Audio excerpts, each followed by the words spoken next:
비트코인이라는 게 작년 자산에서 제일 상승률 1위가 비트코인 아닌가요? 네, 150%로 거의 모든 자산 통틀어서 1위였습니다. 1위였잖아요. 현재 그 비트코인 가격이 올 고점은 절대 아니라고 생각합니다. 비트코인이 움직이는 것이 는 높일 수 있다 이런 생각을 하고요. 네.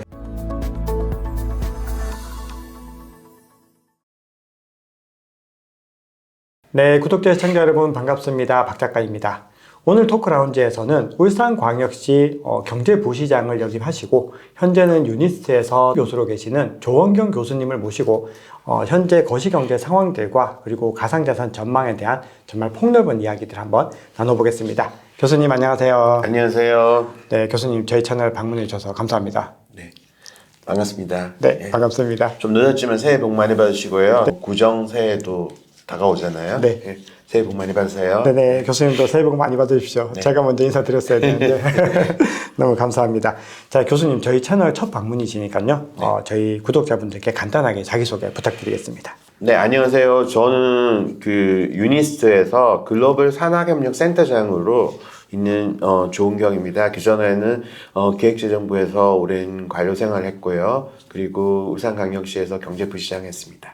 그리고 책 많이 썼거든요. 여러분 혹시 알고 계시는 식탁의 경제학자들을 비롯해서 넥스트 그린 레볼루션, 앞으로 10년 빅테크 수업 이런 책이 있고요. 최근에는 감정경제학이라는 책을 작년 11월에 냈습니다. 네네.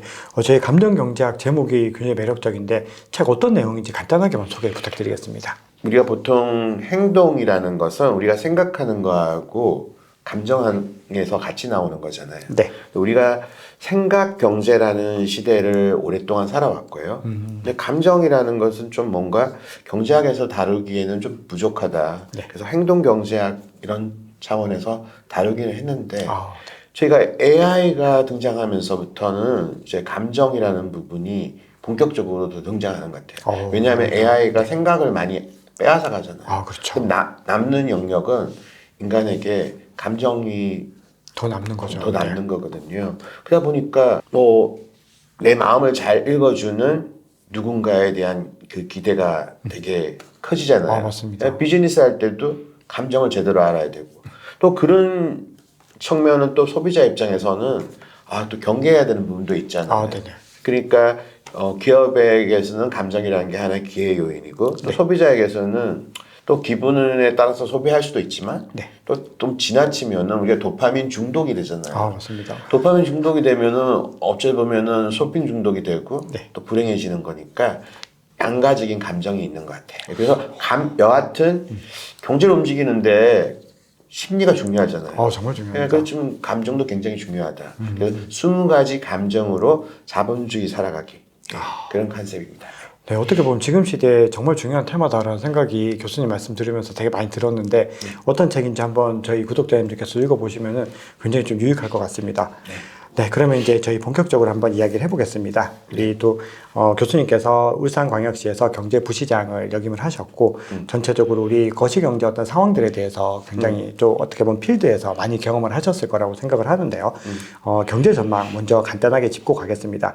최근 교수님께서 2024년 경제 전망 키워드로 ABC를 꼽아주셨습니다. 자, 그 ABC가 어떤 것들이 있는지 말씀 부탁드립니다. 이게 1월 초에 제가 이제 물론 제가 12월 달에 썼겠죠. 새해 1월 첫 주에 나왔었는데 그때 제가 한 거는 A는 미국 경제 소프트 랜딩. 그러니까 A 하면 American Economies Soft Landing. 그러니까 그 얘기를 했었어요. 그때 벌써요. 그래서 미국 경제에서 하드 랜딩은 없다. 소프트 랜딩을 할 것이다. 지금 골디락스 경제라고 얘기하잖아요.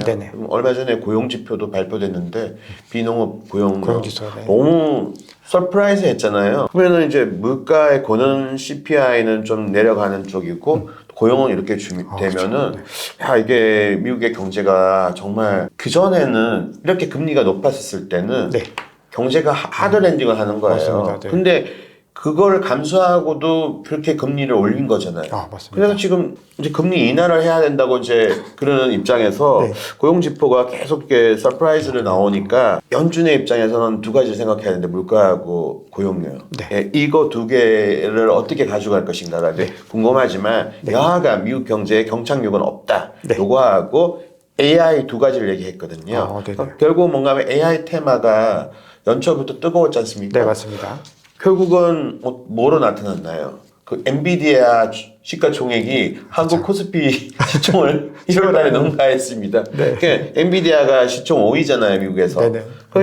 참, 이 회사가 이렇게 올라가고, 뭐, 메타도 보면은 AI 가는 게 되잖아요. 맞습니다. 20% 하루에 올라가고 막 그랬잖아요. 네. 그래서, 야, 미국 주식 진짜 어디까지 가는 거야. 근데 한국 주식은 AI 모멘텀을 누리는 거야, 안 누리는 거야. 네. 막 이런 자괴감이 오잖아요. 야, 참, 그래서 이제 그렇지만 AI라는 테마는 올해 AI가 뭐 바이오 헬스하고 연결돼서 바이오주가 될 수도 있고요. 네. 뭐 AI 플러스 X라는 것이 결국은 그 여러 가지 뭐 자율주행도 있을 수 있고 다 맞습니다. 있잖아요. 네. 그래서 그 저희가 뭐 온디바이스 AI 해가지고도 많이 얘기되었었던 거고요. 그래서 AI가 하도다. 그리고 B는 밸런스 쉿. 그리고 결국 뭔가 하면 연준이 그 대차대조표 문제가 여전히 있잖아요. 맞습니다. 그래서 결국은 QT라는 것을 지금도 하고 있잖아요. 네. 전에 QE라는 거 해서 퀀티테이티브 이징에서 양적 완화를 했었는데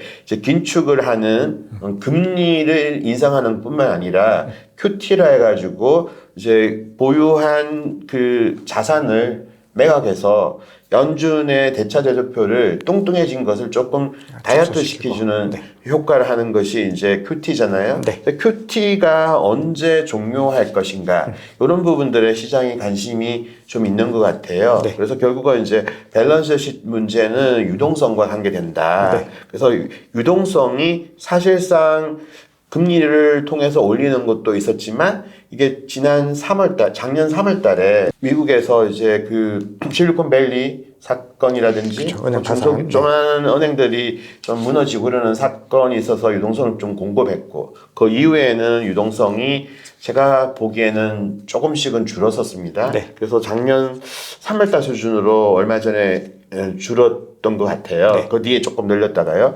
그리고 이제 반드마켓. B에서 또 반드마켓이라는 것이 우리 국채금리가 주식시장을 하시는 분들은 국채금리의 움직임을 굉장히 많이 바라봐야 돼요. 맞습니다. 네. 이게 한때 5% 갔었잖아요. 10년물. 네. 그죠? 굉장히 높았었어요. 네. 그런데 이제 그것이 갑자기 작년 말 이렇게 4% 밑으로 내려왔다가 네. 지금 이제 4% 위에서 움직이잖아요. 네. 근데 또 주식시장이 이거와 연동되어서 움직이는데 미국은 또 요즘에는 또 주가가 워낙 강하다 보니까 이 금리도 무시하면서까지 오르고 막 그런 상황이 됐어요. 네. 근데 저희도 결국 뭔가 하면 올 한 해를 보면서 이 채권 시장의 유동성이 채권 시장이라는 게 유동성을 흡수하는 부분이 있잖아요. 왜 주식 시장으로 가는 부분도 있고 채권 시장으로 가니까. 네. 채권이 2월 달부터 3월, 4월에서 역사상 가장 많은 채권이 발행되면서 최고 경매가 이루어진다 이런 얘기가 나오고 네네. 그 뒤에서는 이제 아무래도 주식 시장을 생각해가지고 그런지 이제 채권을 많이 발행하지 않겠다 이런 입장으로 이제 정해진 것 같아요. 네. 그래서 그런 부분은 시장에 지금 반영이 어느 정도 되고 있고 그 채권 금리의 영향에 따라 가지고 시중금 그 채권 발행량에 따라 가지고 시중 채권 금리라든지 주요 금리 지표들이 금융시장에 영향을 줄 수 있다는 거고요. 결국은 또 이제 저가 이제 C 했을 때는 이제 보통 우리가 환율할 때 익스체인지 레이트지만 이제 커런시 익스체인지 레이트잖아요. 그래서 이제 결국은 우리 환율의 향방이 또 주식시장하고 굉장히 밀접한 관련이 있잖아요. 우리가 이제 아무래도 이제 중국하고 우리나라 그 중국 위안화하고 한국 원화하고가 굉장히 연결돼 있고 우리가 일종의 프락시 통화 좀 기분이 나쁘지만 그렇게 보통 얘기를 하잖아요. 그래서 이제 환율의 향방이 되게 중요한데 이게 작년 말에 1,300원 밑으로 내려왔어요. 조금 너무 질주했다고 싶었는데 다시 1,300원 위로 올라갔습니다. 올 전체적으로 봤을 때 우리나라 환율이 어떻게 가느냐. 저는 뭐 근데 1,300원 밑으로 내려간다고 생각을 해요. 그런 입장에서 환율이 어느 정도까지 내릴 것인가. 요걸 많이 봐야 되는 거고 하나씩은 이제 크립토 커런시, 암호화폐 요것이 올 한 해에도 화두가 될 것이다. 이렇게 생각합니다. 와, ABC 안에 지금 중요한 거시경제 이슈가 다 들어 있습니다, 지금. 네. 그래서 정리를 해드리면은 A 같은 경우는 미국 경제, 연착륙, 경착륙은 없다. 그리고 AI 테마가 계속해서 확장이 될 거고, 양적 긴축이 언제 종료되느냐. 그리고 이제 BF, 이제 채권 금리가 어떻게 추이를 가져갈 것이냐. 그 부분에서 이제 예, 맞죠. 네네. 그리고 이제 마지막으로는 이제 크립토 익스체인지라고 해서 환율과 그리고 크립토 시장에 대한 부분들을 포괄해서 ABC를 정리를 해주셨습니다.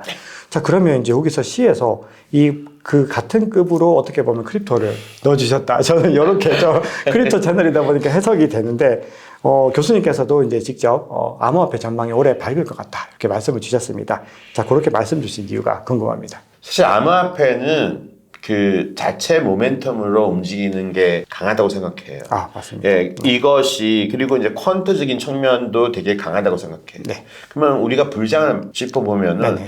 2017년도 있었죠. 네. 그리고 2017년도 불장은 뭐 자금이 중국계에서 왔다는 얘기도 많은데, 네, 맞습니다. 예, 그때는. 2020년 또 그때 불장은 또 뭐 미국이나 이런 데서 기관 자금들이 또 기관 자금들이 많았다고 하고. 많았잖아요. 그러면은 2020년에서 뭐 이렇게 4년 주기로 반감기라는 부분도 네. 분명히 있고, 그러면은 그게 채굴량이 이제 4년마다 반으로 준다는 얘기잖아요. 네, 맞습니다. 그러면 이제 그 자체의 모멘텀으로 움직이는 게 제일 중요하다고 생각해요. 네. 그리고 그러면 자체 모멘텀에서 이런 부분들은 이미 사람들이 알고 있는 거란 말이에요. 네. 그래서 현물 ETF도 이 부분이 작년에부터 조명이 됐었잖아요. 네, 이미요. 맞습니다. 네. 그래서 이제 이런 부분이 있는데 이 이벤트가 주식 보면 우리나라 같은 경우 실적을 발표하면은 어떤 경우 내리잖아요. 네, 맞습니다. 네, 이미 오히려. 주가 다 반영되었어. 네, 원래 그래서 선반영이 보통은 선반영된 네. 거죠. 그러다 보니까 이런 모멘텀이 있어서 연초에 받았는데, 사실은 이게 1월 달에 SEC가 승인을 해줄지 3월에 승인을 해줄지 이건 좀 불확실한 상황이었잖아요. 맞습니다, 그때는. 그래서 제가 이 기사를 냈을 때만 하더라도 이게 1월 또는 3월 이렇게 생각했었는데, 네. 전격적으로 1월 달에 딱 했는데 그날 뭐 별로 크게 움직이지 않더니 네. 이제 비트코인이 그때 한 49,000까지 갔나요? 네네, 그 이하까지도 이제 조금 지금 이제 43,000원대 좀에서 네, 그 정도에서 지금 43,000달러에서 이제 움직이잖아요. 네네. 그래서 사실은 작년 생각하고 그 전에 생각해 보면은 많이 올랐어요 이미. 네, 굉장히 굉장히 많이 올랐는 거고, 이 선상에서 이제 5만 달러를 넘가할 것인가, 그 부분이 이제 초점인 거잖아요. 그 부분에서 저는 이제 제가 뭐 가격을 예측한다 하는 것은 굉장히 어렵지만 네. 그런 시도를 할 것이다 이런 생각을 합니다. 예. 아, 네네. 그러면 굉장히 지금 중요한 어떻게 보면 암호화폐, 특히 비트코인이 터닝 포인트에 있는 상황이다. 그렇게 그렇죠. 보고 여기 자체 모멘텀하고요. 네. 또 이제 시장 유동성이 좀 증가하면은 네. 모든 자산에 좋은 면이 있잖아요. 아, 맞습니다. 예, 그렇기 때문에 자체 모멘텀에서 움직이는 비트코인이지만 유동성이 공급되면은 더 더 확대가 효과는 된다. 커질 수 네. 있다. 그리고 이제 유동성이 증가한다는 부분은 뭐 QT 종료도 있을 수도 있고요. 그리고 또 뭐 금리 인하라는 부분도 있을 수가 있겠죠. 아, 네네. 자, 그런데 이제 다음 질문이 제가 좀 드리고 싶은 질문이, 이제 교수님께서는 2024년 경제 전망에서 이 고금리가 좀 장기화될 것 같다라고 말씀을 주셨습니다. 실제로 뭐 FOMC에서 지금 이번에 최근 FOMC에서 3월에는 금리 인하를 하기가 어렵다라고 파월 의장이 직접 밝혔고, 또 인터뷰를 통해서도 당분간은 좀 어려울 것 같다라고 파월도 직접 이제 밝힌 상황인데, 교수님께서 이렇게 고금리 장기화를 보시는 이유가 어떤 측면 때문에 그러실까요? 사실 시장 분들은 유동성이 공급되고 뭐 이 자산이 막 올라가는 것을 좋아하잖아요. 어떤 기대감들이. 기대감을. 근데 사실은 정책하는 사람 입장에서, 사실 저는 그 국제금융을 주로 한 사람입니다. 사실 많은 사람들이 뭐 울산 시장 하기 전에 제 이미지는 기획재정부에서 근무한 사람이잖아요. 네. 근데 그 관점에서 봤을 때 저는 이제 이런 부분들을 바라봤을 때는 되게 보수적으로 볼 수밖에 없거든요. 네, 그럴 것 같습니다. 예, 시장 사람들은 이게 금리도 이렇게 괴로우니까 어쩌고 하지만은 실제 월가 있는 사람들은 유동성 중독자잖아요. 맞습니다. 솔직히 말해서. 네네. 예. 솔직히. 네. 그러면은 그분들 입장에서는 이게 CME 패드와치가 벌써 3월 달에 작년 10월 달 생각해 보세요. 네. 금리 인하 기정사실처럼 딱 나왔잖아요. 네, 거의 뭐 확실하게. 확정한, 네. 근데 저는 그때 제가 어디 강연을 가거나 이랬을 때는 하반기에나 생각하세요. 왜냐하면은 3번의 금리 인하는 있다고 네. 실제로 밝혔습니다. 밝혔잖아요. 네, FOMC 그러면은 끝나고. 그 3번의 금리 인하 시점이 3월이라는 거는 좀 생각해 보면 3번인데 너무 빠르잖아요. 너무 이릅니다. 예, 이게 여러 번 열리잖아요, FOMC가. 네, 8번, 1년에 8번. 예, 그러면은 이걸 했었을 때 연속성이 있을 건데, 그럼 초기에 내보면 안 올려. 이 논리가 안 맞잖아요. 네, 그리고 경제 지표를 데이터에 기반한 의사결정이 이루어지는 거잖아요. 네. 그 데이터 드리븐이잖아요. 네. 그 데이터 드리븐이라고 했었을 때, 3월은 좀 시장이 너무 이렇게 앞서나간다. 네, 그거는 부인할 수 없는 사실인 것 같습니다. 예, 그렇게 되는 거고, 지금은 이제 5월 얘기 나오잖아요. 네. 자, 근데 5월에도 안 한다면은, 그러면은 이제, 왜냐하면 저희가 11일이 대선이잖아요. 네, 맞습니다. 자, 지금 대선인데, 이제 파월은 원래 트럼프하고도 같이 연준 그때 의장이 맞습니다. 있었어요. 네. 그리고 또 트럼프가 막 파월 이제 때문에 주식시장이 2018년도에 막 금리 올리니까 내려가니까 주식시장이 내려가니까 막 비틀잖아가지고 손목 비틀어가지고 빨리 금리 내려. 네. 뭐 이런 식이었잖아요. 네. 근데 이제 지금 이제 바이든 대통령 옆에 있는 거 아니에요. 네. 그 트럼프는 이제 파월 해고하겠다 이런 입장이잖아요. 네. 바이든하고 계속 커넥션 하게 되는. 커넥션 하면은 그런 상황인데, 자 11을 앞두고 저희가 3번에 걸쳐서 한다고 생각을 하면은 가능성은 거기에서 역산을 하면 될 것 같아요.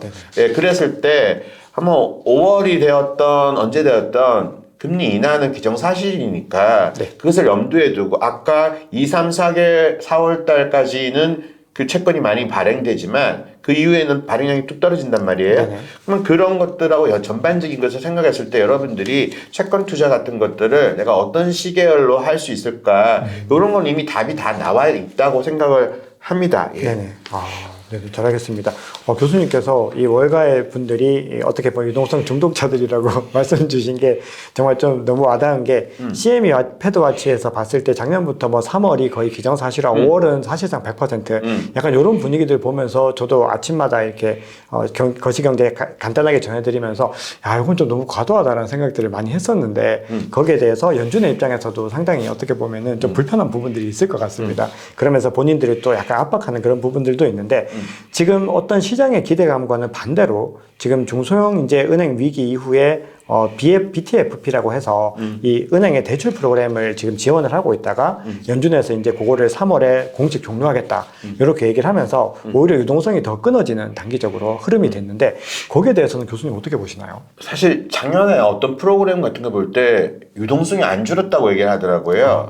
근데 사실은 유동성이 2022년 말부터 줄다가 중소은행이나 파산이나 이런 거 있으면서 이제 일시적으로 늘은 거예요. 네, 맞습니다. 그리고 난 다음에 다시 줄였어요. 네, 원점으로 많이 돌아왔어요. 네, 그래서 이제 했다가 이게 이제 지금 계속 QT를 하고 있는 거고, 네. 그 다음에 이제 그러다 보니까, 나 이렇게, 왜냐하면 그 전에 채권 투자하는 사람들이 너무 손실이 많잖아요. 네, 맞습니다. 그 은행들 같은 네. 경우에. 그럼, 근데 너네 은행 그 채권을 여기 지금 그 담보로 해가지고 돈을 뭐 싸게 좀 빌려줄게. 이게 유동성 주입한 거잖아요. 네.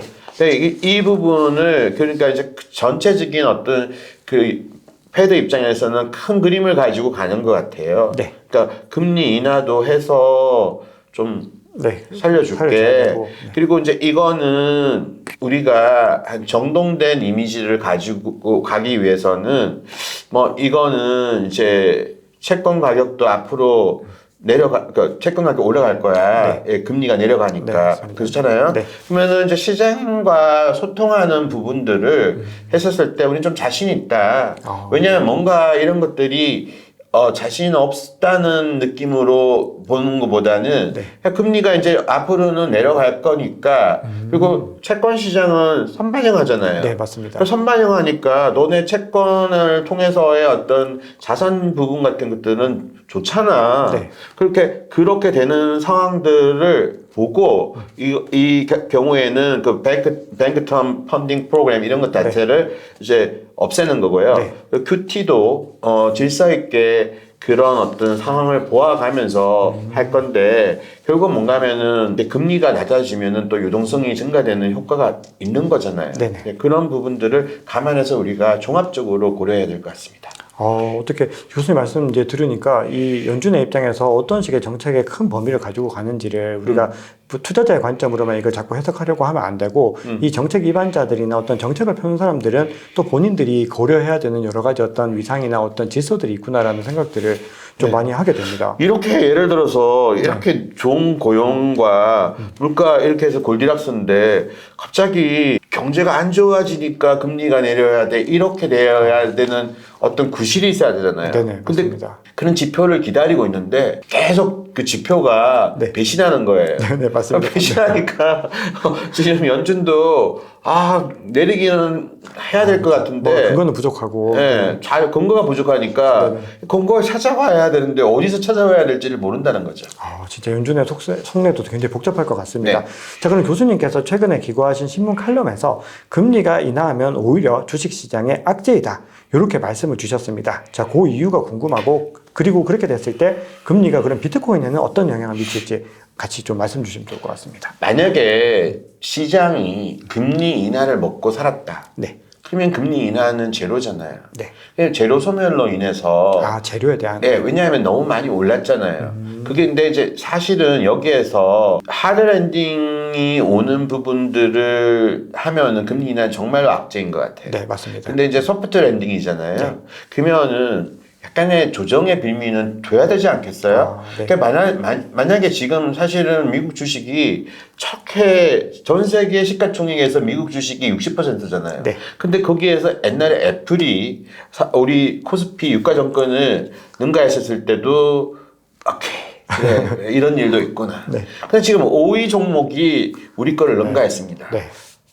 이렇게 되잖아요, 사실. 근데 이게 점점, 그러면은, 어디까지 내려가는 거야? 도대체, 이런 상황으로까지 가면은, 세상에서 미국의 한 나라의 한 기업의 시총이 언제 영국 거 GDP가 되고, 한국 거 비교되더니 이제 영국 거 되고 나중에 또 일본 거 될 거고 이런 식으로 다국적 기업의 하나의 그 시총 파워가 한 나라를 능가하는데 그것도 이제 한국이 아니라 더 큰 나라들을 보다 더 견줄 수 있다. 이렇게 되면은 결국 뭔가 하면은 그 기업들의 파워가 나라의 힘보다도 커지고 결국 우리한테 느껴지는 건 그런 거예요. 우리는 GDP가 우리의 반인데 우리보다 훨씬 시총이 높잖아요. 네, 근데 시총이 높은데 그 이유가 뭔가 하면은 TSMC라는 슈퍼스타가 있어서 그런 거잖아요. 네.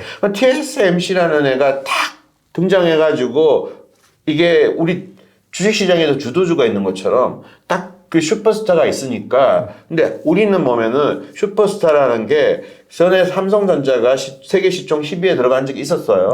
근데 다른 기업들은 쫙 올라가는데 지금 삼성전자는 고전을 하고 있지 않습니까? 네, 맞습니다. 그런 상황에서 우리나라를 이끌어갈 슈퍼스타가 도대체 누구일까? 네. 이런 관점을 우리가 생각해 보지 않을 수가 없게 되는 거예요.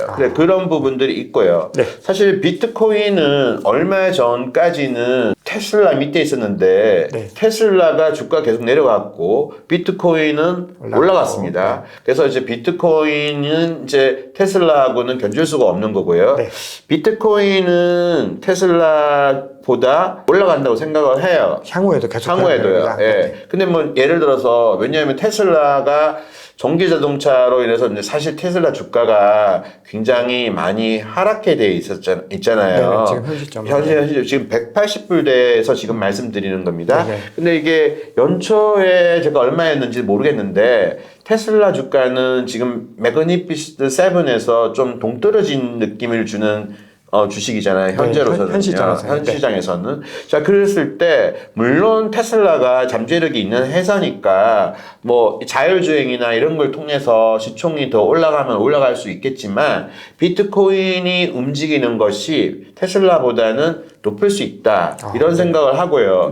또 이제, 아까 금리 인하하면은, 비트코인 같은 경우에, 이게 뭔가 하면은 앞에 비트코인이 지금 주춤한 거는 여러분 생각하셔야 되는 게 작년에 이미 많이 반영되었다 이런 일들이 네. 왜냐하면 비트코인이 작년 자산에서 차지하는 비중을 한번 포션이 얼만큼 증가했는지 보시고요. 네. 시총도 그렇게 많이 올라갔잖아요. 네. 그거 했었을 때 결국은 뭔가 하면 비트코인이라는 게 작년 자산에서 제일 상승률 1위가 비트코인 아닌가요? 네, 150%로 거의 모든 자산 통틀어서 1위였습니다. 1위였잖아요. 네, 그러니까 나머지 작은 알트 코인들은 좀 제외하고, 제외하고. 네, 메이저 자산 중에서. 메이저 자산에서 비트코인 시시가 총액이 거기에 이미 10 안에 들어갔잖아요. 네네. 1위가 그 진짜 금인 거고. 금이고, 네. 그다음에 애플이고 이렇게 하는 거 아니에요. 네네. 그 상황에서 보면은 우리가 비트코인이라는 게 이미 들어가 있는 거고, 네. 자 유동성이